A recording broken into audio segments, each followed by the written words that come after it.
So we're beginning. So this chapter is about a sequel, sort of an extension of the first, which is the idea of that the state of full consciousness exists. It truly is a state of being that is our natural state. And there's a great deal of controversy about such subjects as channeling and whether channeling is real or whether it's a valid way of conveying or translating or transferring information, and subjects such as the comparison to telepathy or different ways of communication in extraordinary ways, such as things like clairvoyance or neutrino, whatever systems beyond anything I even understand. But I am familiar with channeling, and because I've had some very powerful experiences with it throughout many years, I don't have the same sort of negative response to it that many people do. And so I'm sort of speaking in defense of it, as some will say it's part of a false light paradigm, or it's just another extension of enslavement or hierarchy or whatever. And they would claim that it's a reason for why they are not a light worker. And so this explanation is more or less in defense of why I am a light worker. And let's take it back to the beginning of the other video, which was this account of this awakening, a day in my life when I woke up. And I want to just speak about this one experience to explain it, because it's such an important part of the whole understanding, because there's so many different worldviews and religions and spiritual practices that it's difficult to really get a grasp of this. And yet for me, this was not a theory or hypothetical question. Or from a young age, I had always been on some kind of a spiritual quest, asking, who am I? Why am I here? What is my real purpose for being here? Where am I? Well, it led to an experience which I've accounted for in other videos, which is an explanation of this awakening. And I want to say exactly what happened, because this is sort of crucial to the understanding and putting it into perspective with all the rest of the information that follows from it. So let me say what happened. On one day, I woke. It was a beautiful fall day, beautiful blue sky. All the colors of the leaves were changing. And my friends and I were going to a music concert. And we decided to start out early in the morning. We were going to make a picnic, and we're going out into the forest where many musicians gathered, and they all gathered in a circle to play this style of what at that time was bluegrass and folk music, jamming in the woods with a picnic. So we went and we had this extraordinary day playing music. Later in the day, I got very hungry and I wanted to come back home. And so I got a ride with friends, and I decided it was such a beautiful day, wouldn't they just let me off at the end of the lake, because I lived on the other end of it and I wanted to walk. So I'm walking along and I'm feeling like such good energy and so in awe of the beauty of this day, the colors of the leaves and the white puffy clouds, and everything was just so beautiful. And I'm walking by this edge of the lake, and the mirror reflection was in the lake of all the colors. And I'm just like marveling at this sight. And I'm watching leaves fall and gently float down and land on the surface of the water. And as they did, I could see the shadow on the bottom of the pond come up and sort of meet the leaf. And I'm watching this strange sort of mirror reflection in the water. And suddenly I felt it was like this ancient presence was coming into my being from somewhere, almost like a rumbling, like a geyser starting to come up through me, a geyser of about to like blast through the surface of the earth or something like this. And this feeling started to like become more and more powerful. And with that, I started to notice that this part of my what I would call the word making or the labeling part of my mind that labels different things I'm looking at. For example, this is a leaf and that's a tree. This word making labeling capacity of the egoic or the ego mind began to sort of like fade away. I started to like detach from it. The more this presence came into me, I started to feel like I was detaching from this word making labeling process that goes on inside your mind. And from this point on, I can only describe it by metaphors. And so, the metaphor I've often used is, imagine yourself like a bird, and you're sitting in a tree, and all around you, all you see is leaves, and you're looking out at the world all your life through these leaves of the tree. And then suddenly you fly out of the tree, and you're way up in the sky, and you're looking down now at the tree, which is just a speck below you. That's what it was like.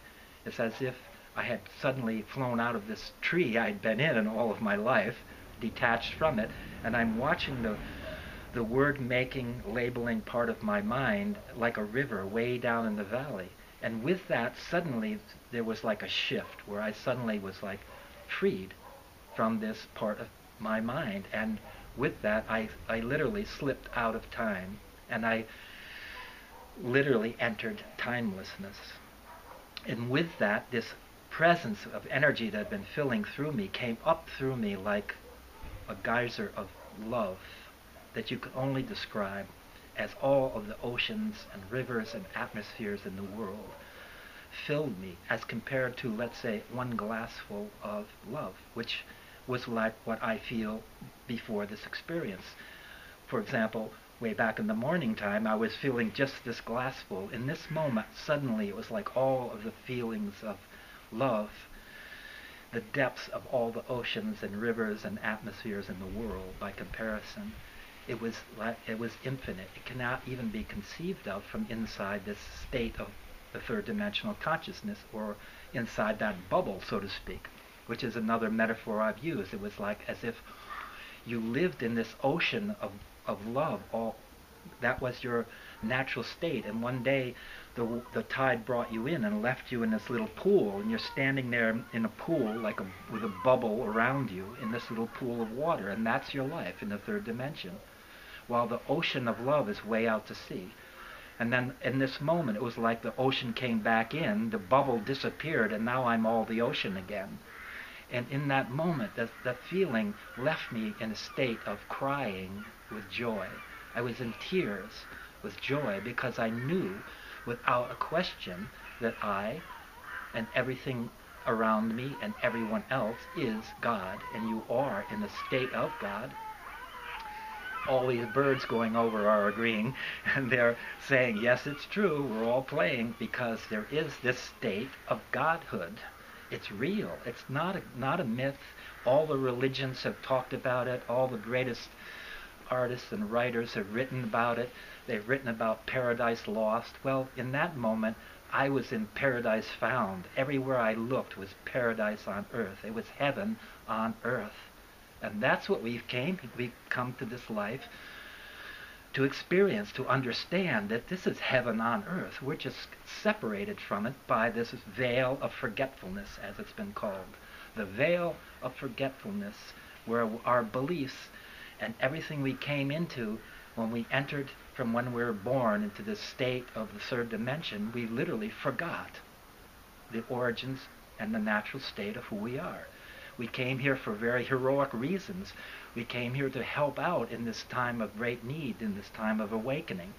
This is the time called the time of great awakening. And some of the great channels are talking about that. They're explaining it. So whether it's galactics who are here, who are helping out, who are helping deactivate the detonation of nuclear warheads, which they are doing, because they are in many of the most positive galactics and ETs are in that state of full consciousness. So are the soul level teachers. They're in that state of full consciousness. Christ was talking about it. He was talking about go forth and seek joy. The kingdom of heaven is within you, and it is. And he said, you can do as I do and much more, and you can and you will. But this is what's being forgotten. It's not emphasized. There's so much emphasis on the fear and the powerlessness that it's often forgotten that the real state of who we are and who I am and who you are and everything around you, every leaf, every bird, every tree, is in this state of God essence. It will never be lost. There is nothing that can mess up the intention of that power of love. The power of divine love is so powerful that no military, no bombs. One channel was asked, well, what about 10 hydrogen bombs? And the response was, well, you can mess it up a little bit. And so if 10 hydrogen bombs can only mess it up a little bit, then you can imagine what this power of the force of the creative divine love really is. We lose track of that when we're in the third dimension because we're separated from it.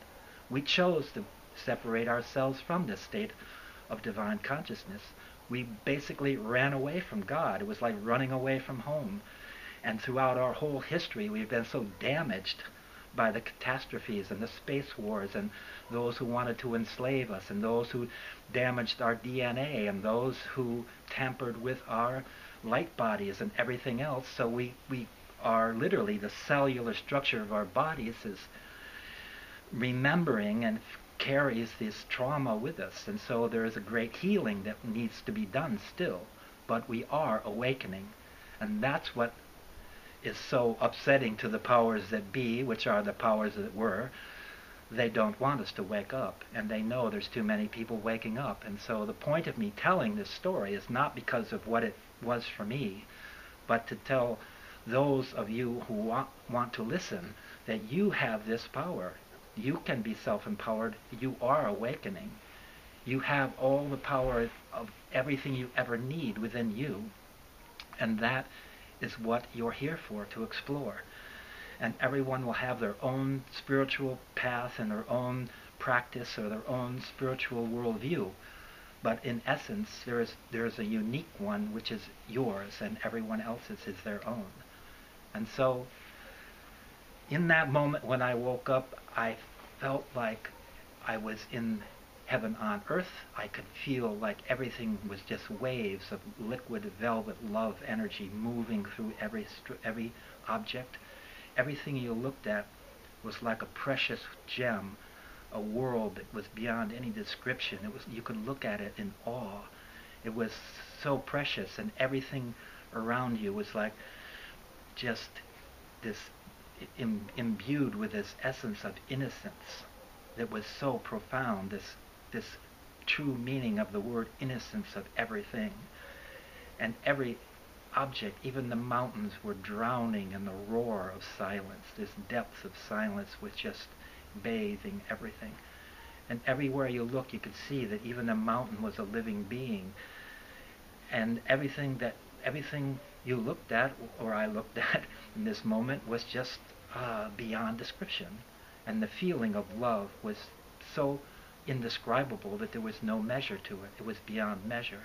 And I stood as the sun went down and it started to get dark, and I finally just had stood in this one spot for what seemed like 5 or 6 hours until finally it got dark. And I walked home, and I lay down to a flood of thoughts come flashing through my mind, and I finally just fell asleep. And when I woke up in the morning, I was never quite the same again. And I tried to tell people, and everyone I've tried to tell ever since thinks I'm totally crazy, or that this was some voodoo experience or whatever. But I've had one too many of these different alternate, non-ordinary experiences at this point in my life to know that there is definitely something far more, and there certainly is. And so I encourage people to be brave, be bold, explore your own spiritual path. Don't be talked into too much of giving your power away, explore it for yourself. But there are very good teachers, and they're in every realm, and they're all around you. And when you're in the right vibe, you will find what you need. And so I'll stop now, because the main point I wanted to recount this story was to give those who want to see it just the encouragement to know that it exists. This state of consciousness is real, and it exists, and you're in it. So, happy travels, happy trails. Good luck in your spiritual explorations as the esoteric adventurer and light worker and way shower that you are.